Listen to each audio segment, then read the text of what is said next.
রাতটা কাটলো পাহাড় আর মরুভূমির নির্জনতায়। ভোরের সূর্য উঠতেই আবার রওনা হলাম। গাড়ি চলতে লাগলো মরুভূমি আর পাহাড়ের মধ্য দিয়ে। তবে এবার ছিল একটাই লক্ষ্য, গন্তব্যে পৌঁছানো।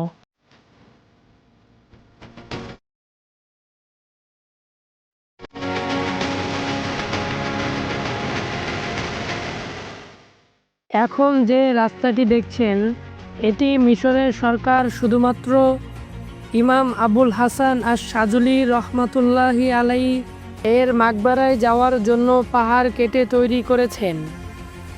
এই রাস্তার দৈর্ঘ্য প্রায় ৩০০ কিলোমিটার, যা মিশরের বিশেষ একটি প্রকল্প হিসাবে পরিচিত।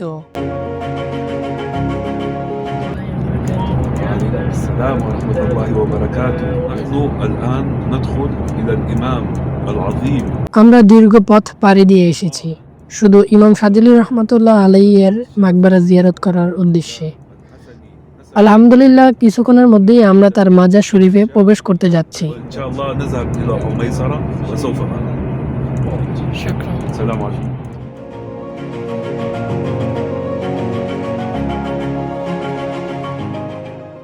গাড়ির গতি ধীরে ধীরে কমে আসলো।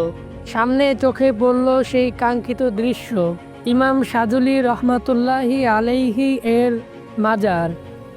মনের ভেতর যেন এক অন্যরকম প্রশান্তি ছড়িয়ে পড়ল। দীর্ঘ 23 ঘন্টার অপেক্ষা শেষে অবশেষে আমরা পৌঁছে গেলাম আমাদের গন্তব্যে। এই মুহূর্তে অনুভূতিটা ঠিক এমন, যা ভাষায় প্রকাশ করা কঠিন। একটি স্বপ্ন যেন সত্যি হলো।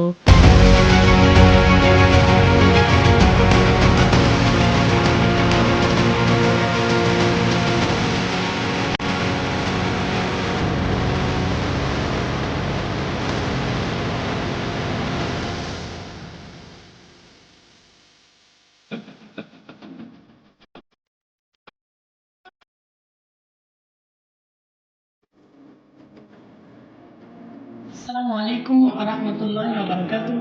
প্রিয় দর্শক, আপনাদের সকলকে শুভেচ্ছা জানাচ্ছি আফ্রিকা মহাদেশের সর্বপ্রাচীন দেশ মিশর থেকে। প্রিয় দর্শক, আজকে আমরা এসেছি পৃথিবী বিখ্যাত সুফি এবং শাযুলিয়া তরিকার অন্যতম একজন পুরুষ এবং মরক্কান ইসলামী পণ্ডিত ইমাম আবুল হাসান আশ-শাযুলি রহমাতুল্লাহ আলাইহির মাকবার শরীফ। প্রিয় দর্শক, দুনিয়ার বুকে যদি 10 জন আল্লাহ তাআলার খাস ওলির নাম নিতে হয়, তাহলে ইমাম শাযুলিয়া রহমাতুল্লাহ আলাইহির নাম অবশ্যই থাকবে।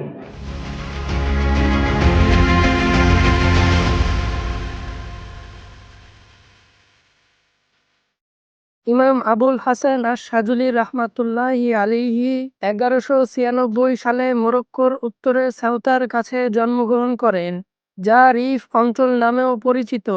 তিনি একজন শরীফ আরব হাসানি ইদ্রিসীয় বংশধর। তিনি গোমারা উপজাতির একটি রাজ পরিবারে জন্মগ্রহণ করেন। তিনি মাযহাবগত একজন মালিকি ছিলেন এবং জ্ঞানের সন্ধানে বহু দূরে ঘুরে বেড়াতেন।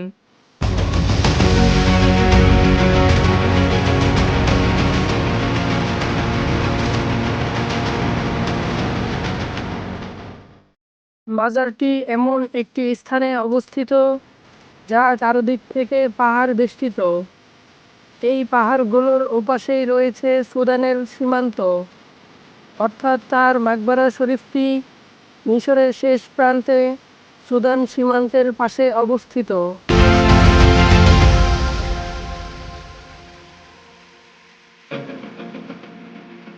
আমাদের সাথে আছে আমাদের সবার প্রিয় ভাই শাইখ ওসামা হাওলাদার। তো আমরা ভাইয়ের নিজ মুখ থেকে শুনবো এই ইমাম আবুল হাসান আর শাযুলি রহমতুল্লাহ আলাইহির মাকবার শরীফ সম্পর্কে। আমরা আজকে যার মাজার জিয়ারত করতে আসছি, ইনি হলেন আবুল হাসান আশ-শাযুলি রহমতুল্লাহ আলাইহি। উনি মূলত কুতুবুল আখতাব বলা হয় ওনাকে। অর্থাৎ পৃথিবীতে প্রায় 5 জন কুতুবুল আখতাব আছে। এটা কুতুবুল আখতাব, এটা বিলায়াতের একটা মাকাম, এবং উনি একটা তরিকার ইমাম। তরিকা আমরা যেমন বাংলাদেশে তরিকা চর্চা করি, মুজাদ্দেদিয়া, চিশতিয়া, কাদেরিয়া, মুহাম্মাদিয়া, ঠিক তেমন একটা তরিকা শাযুলিয়া তরিকা। এই তরিকাটা শুধু মিশরেই নয়, সারা পৃথিবীতে প্রসিদ্ধ। বিশেষ করে আফ্রিকা, আরব, আমাদের এশিয়ায়, ইন্দোনেশিয়া, মালয়েশিয়া, আপনার উজবেকিস্তান, ফিলিপাইন এসব দেশগুলোতে খুব প্রসিদ্ধ ইমাম শাহওয়ালির তরিকা। তারা শাহওয়ালি তরিকা চর্চা করে। এখান থেকে যখন মদিনায় যাচ্ছিলেন তখন মূলত উনি এখানে রাস্তা হারায় ফেলেছে, যেটা একটা মানে প্রসিদ্ধ কথা আর কি। তো উনি এখানে রাতে দেখছেন যে এই পাহাড় থেকে আলো জ্বলতেছে। তো উনি আলো দেখে মনে করছেন যে এখানে কেউ একজন আছে, হয়তোবা অবশ্যই মানুষ আছে বলে আলো জ্বলতেছে। তো উনি পরবর্তীতে পাহাড়ে আসছেন, এসে এখানে ওনার সাথে সাক্ষাৎ হয়েছে আর একজন যুগ শ্রেষ্ঠ আলেম আবুল আব্বাস আল মুরসি রহমতুল্লাহ আলাইহির সাথে, যিনার কবর ইস্কেন্দারিয়াতে।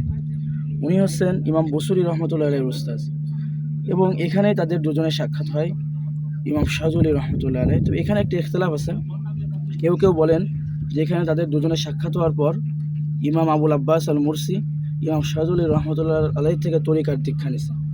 আবার কেউ বলেন উল্টোটা, যে ইমাম শাহওয়ালি রহমতুল্লাহ আলাইহি আবুল আব্বাস থেকে তিনি তরিকার দীক্ষা নিয়েছেন। তবে যেটা মাশহুর এবং আসহা সেটা হচ্ছে ইমাম শাহওয়ালি রহমতুল্লাহ আলাইহি উস্তাদ ইমাম আবুল আব্বাস আল মুরসি উনি ছাত্র।